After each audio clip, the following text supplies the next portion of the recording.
हरे कृष्ण सभी भक्तों को। तो दोस्तों, हम अपनी तरफ से वीडियो में कुछ भी हस्तक्षेप नहीं करते हैं। जो भी ग्रंथों में लिखा होता है वही बताते हैं। वीडियो को शुरू करने से पहले वीडियो को लाइक एंड शेयर, चैनल को सब्सक्राइब कर बेल आइकन की घंटी बजा देना, जिससे मेरी हर वीडियो आपके पास सबसे पहले आए। तो आइए चलते हैं वीडियो की तरफ। आज हमारा गरुड़ पुराण सारोद्धार का 5वां अध्याय प्रारंभ होता है, जिसमें हम कर्म विपाक बस मनुष्य को अनेक योनियों और विविध रोगों की प्राप्ति होती है, और किस किस पाप के कारण कौन कौन से चिन्ह मिलते हैं, और वह किस किस योनि में जन्म लेता है, ये सब जानेंगे। तो गरुड़ जी ने कहा, हे केशव, जिस जिस पाप से जो जो चिन्ह प्राप्त होते हैं और जिन जिन योनियों में जीव जाते हैं, वह मुझे बताइए। श्री भगवान ने कहा, नरक से आए हुए पापी जिन पापों के द्वारा जिस योनियों में जाते हैं और जिस पाप से जो चिन्ह होता है, वह मुझसे सुनो। ब्रह्म हत्यारा 6 रोगी होता है। गाय की हत्या करने वाला मूर्ख और कुबड़ा होता है। कन्या की हत्या करने वाला कोढ़ी होता है। और ये तीनों पापी चांडाल योनि में प्राप्त करते हैं। स्त्री की हत्या करने वाला तथा गर्भपात कराने वाला पुलिंद भिल्ल होकर रोगी होता है। पर स्त्री गमन करने वाला नपुंसक और गुरु पत्नी के साथ व्यभिचार करने वाला चर्म रोगी होता है। मांस का भोजन करने वाले का अंग अत्यंत लाल होता है। मद पीने वाले के दांत काले कपिस वर्ण के होते हैं। लालच बस अभक्षय भक्षण करने वाले ब्राह्मण को महोदर रोग होता है। जो दूसरे को दिए बिना मिष्ठान खाता है, उसे गले में कंठमाला रोग होता है। श्राद्ध में अपवित्र अन्न देने वाला श्वेत कुष्ठी होता है। गर्भ से गुरु का अपमान करने वाला मनुष्य मृगी का रोगी होता है। वेद शास्त्र की निंदा करने वाला निश्चित ही पांडु रोगी होता है। झूठी गवाही देने वाला, गूंगा भेद करने वाला, काना, विवाह में विघ्न करने वाला व्यक्ति, ओष्ठ रहित और पुस्तक चुराने वाला जन्म अंध होता है। गाय और ब्राह्मण को पैर से मारने वाला लूला लंगड़ा होता है। झूठ बोलने वाला हकलाकर बोलता है तथा झूठी बात सुनने वाला बहरा होता है। विष देने वाला मूर्ख और उन्मत्त पागल तथा आग लगाने वाला कलवट गंजा होता है।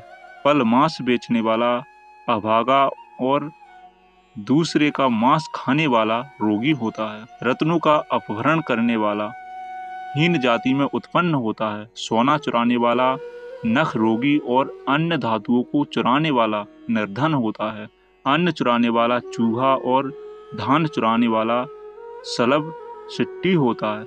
जल की चोरी करने वाला चातक और विष का व्यवहार करने वाला वृश्चिक बिच्छू होता है।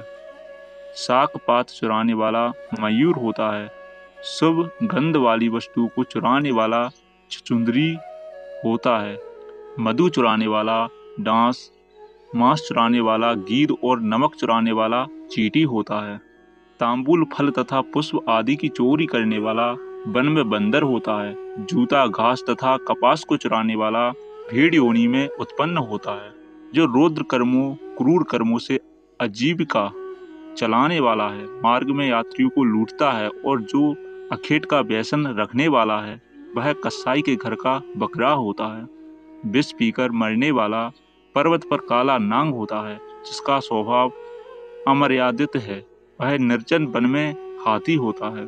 बलि विश्व देव न करने वाले तथा सब कुछ खा लेने वाले द्विज ब्राह्मण, क्षत्रिय, वैश्य और बिना परीक्षण किए भोजन कर लेने वाले व्यक्ति निर्जन वन में व्याघ्र होते हैं। जो ब्राह्मण गायत्री का स्मरण नहीं करता और जो सांध्योपासन नहीं करता, जिसका अंत स्वरूप दूषित तथा बाह्य स्वरूप साधु की तरह प्रतीत होता है, वह ब्राह्मण वगुला होता है। जिसको यज्ञ नहीं करना चाहिए, उनके यहाँ यज्ञ कराने वाला ब्राह्मण गांव का सुगर होता है। क्षमता से अधिक यज्ञ कराने वाला गर्दव तथा बिना आमंत्रण के भोजन करने वाला कौआ होता है। जो सतपात्र शिष्य को विद्या नहीं प्रदान करता, वह ब्राह्मण बैल होता है। गुरु की सेवा न करने वाला शिष्य बैल और गधा होता है। गुरु के प्रति अपमान के तात्पर्य से हूँ या तुम शब्दों का उच्चारण करने वाला और वाद विवाद में ब्राह्मण को पराजित करने वाला जलविहीन अरण्य में ब्रह्म राक्षस होता है। प्रतिज्ञा करके द्विज को दान न देने वाला शियार होता है। सत्पुरुषों का अनादर करने वाला व्यक्ति अग्निमुख शियार होता है। मित्र से द्रोह करने वाला पर्वत का गीध होता है और क्रय में धोखा देने वाला उल्लू होता है। बढ़ श्रम की निंदा करने वाला वन में कपोत होता है। आशा को तोड़ने वाला और स्नेह को नष्ट करने वाला द्वेषवश स्त्री का परित्याग कर देने वाला बहुत काल तक चक्रवाक चकोर होता है। माता पिता गुरु से द्वेष करने वाला तथा बहन और भाई से शत्रुता करने वाला हजारों जन्मों तक गर्भ में या योनियों में नष्ट होता रहता है। सास ससुर को अपशब्द कहने वाली स्त्री तथा नित्य कलह करने वाली स्त्री जलों का जल जोक होती है और पति की भर्त्सना करने वाली नारी जूं होती है।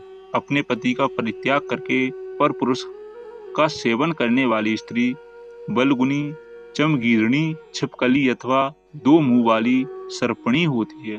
सगोत्र की स्त्री के साथ संबंध बनाकर अपने गोत्र को विनष्ट करने वाला तरक्ष, लकड़बग्गा और सलक शाही होकर रीछ योनि में जन्म लेता है। तापसी के साथ व्यभिचार करने वाला कामी पुरुष मरु प्रदेश में पिचास होता है और अप्राप्त यौवन से संबंध करने वाला वन में अजगर होता है। गुरु पत्नी के साथ गमन की इच्छा रखने वाला मनुष्य कृंकलास गिरगिट होता है। राजपत्नी के साथ गमन करने वाला ऊंट तथा मित्र की पत्नी के साथ गमन करने वाला गधा होता है। गुदा गमन करने वाला विष्टाभोगी सुअर तथा शूद्रगामी बैल होता है। जो महाकामी होता है वह काम लपट घोड़ा होता है। किसी के मरणासोच में एकादशाह तक भोजन करने वाला कुत्ता होता है। देव द्रव्य भोक्ता देवलक ब्राह्मण मुर्गे की योनि प्राप्त करता है। जो ब्राह्मणाधम द्रव्यार्जन के लिए देवता की पूजा करता है वह देवलक कहलाता है। वह देव कार्य तथा पितृ कार्य के लिए निंदनीय है। महापातक से प्राप्त अत्यंत घोर एवं दारुण नरकों का भोग प्राप्त करके महापात की व्यक्ति कर्म के क्षय होने पर पुनः इस मर्त्य लोक में जन्म लेते हैं। ब्राह्मण हत्यारा गधा, ऊंट और महिषी की योनि प्राप्त करता है तथा सुरापान करने वाले भेड़िया, कुत्ता एवं सियार की योनि में जाते हैं। स्वर्ण चुराने वाला कृमि, कीट तथा पतंग की योनि प्राप्त करता है। गुरु पत्नी के साथ गमन करने वाला क्रमश तृण, गुल्म तथा लता होता है। पर स्त्री का हरण करने वाला, धरोहर का हरण करने वाला तथा ब्राह्मण के धन का अपहरण करने वाला ब्रह्म राक्षस होता है। ब्राह्मण का धन कपट स्नेह से खाने वाला 7 पीढ़ियों तक अपने कुल का विनाश करता है और बलात्कार तथा चोरी के द्वारा खाने पर जब तक चंद्रमा और तारकों की स्थिति होती है तब तक वह अपने कुल को जलाता है। लो और पत्थर के चूर्ण तथा विष को व्यक्ति बचा सकता है, पर तीनों लोकों में ऐसा कौन व्यक्ति है जो ब्रह्मस से ब्राह्मण के धन को बचा सकता है।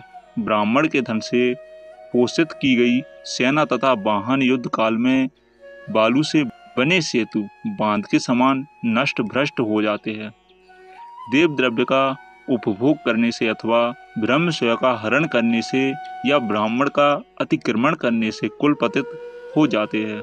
अपने आश्रित वेद शास्त्र परायण ब्राह्मण को छोड़कर अन्य ब्राह्मण को दान देना ब्राह्मण का अतिक्रमण करना कहलाता है। वेद वेदांग के ज्ञान से रहित ब्राह्मण को छोड़ना अतिक्रमण नहीं कहलाता है, क्योंकि जलती हुई आग को छोड़कर भस्म में आहुति नहीं दी जाती। हे तार्क्ष, ब्राह्मण का अतिक्रमण करने वाला व्यक्ति नरक को भोग कर क्रमश जन्मांध एवं दरिद्र होता है। वह कभी दाता नहीं बन सकता, अपितु याचक ही रहता है। अपने द्वारा दी हुई अथवा दूसरे के द्वारा दी गई पृथ्वी को जो छीन लेता है वह 60,000 वर्षों तक विष्टा का कीड़ा होता है। जो स्वयं कुछ देकर पुनः स्वयं ले भी लेता है वह पापी एक कल्प तक नरक में रहता है। जीविका का अथवा भूमि का दान देकर यत्न पूर्वक उसकी रक्षा करनी चाहिए।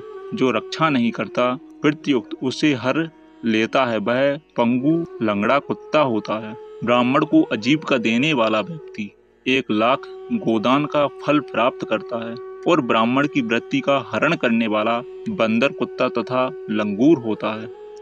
हे खगेश्वर, प्राणियों को अपने कर्म के अनुसार लोक में पूर्वयुक्त योनियां तथा शरीर पर चिन्ह देखने को मिलते हैं। इस प्रकार दुष्कर्म पाप करने वाले जीव नरकीय यातनाओं को भोगकर अभिष्ट पापों को भोगने के लिए इन पूर्वोक्त योनियों में जाते हैं। इसके बाद हजारों जन्मों तक तिर्यक पशु पक्षी का शरीर प्राप्त करके वे बोझा ढोने आदि कार्यों से दुख प्राप्त करते हैं। फिर पक्षी बनकर वर्षा शीत तथा आतप घाम से दुखी होते हैं। इसके बाद अंत में जब पुण्य और पाप बराबर हो जाते हैं तब मनुष्य योनि मिलती है। स्त्री पुरुष के संबंध से वह गर्भ में उत्पन्न होकर क्रमश गर्भ से लेकर मृत्यु तक के दुख प्राप्त करके पुनः मर जाता है। इस प्रकार सभी प्राणियों का जन्म और विनाश होता है। यह जन्म मरण का चक्र चारों प्रकार की सृष्टि में चलता रहता है। मेरी माया से प्राणी रहट घटी यंत्र की भांति ऊपर नीचे की योनियों में भ्रमण करते रहते हैं। कर्म पाश से बंधे रहकर कभी वे नरक में और कभी भूमि पर जन्म लेते हैं। दान ना देने से प्राणी दरिद्र होता है। दरिद्र हो जाने पर फिर पाप करता है। पाप के प्रभाव से नरक में जाता है और नरक से लौटकर पुनः दरिद्र और पुनः पापी होता है। प्राणी के द्वारा किए गए शुभ और अशुभ कर्मों का फल भोग उसे अवश्य ही भोगना पड़ता है, क्योंकि सैकड़ों कल्पों के बीत जाने पर भी बिना भोग के कर्म फल का नाश नहीं होता। इस प्रकार गरुड़ पुराण के अंतर्गत सरोद्धार में पाप चिन्ह निरूपण नामक 5वां अध्याय पूरा हुआ। तो हमारी वीडियो यहाँ पर समाप्त होती है। मिलते हैं अगली वीडियो में। जब तक के लिए श्री राधे, हरे कृष्ण।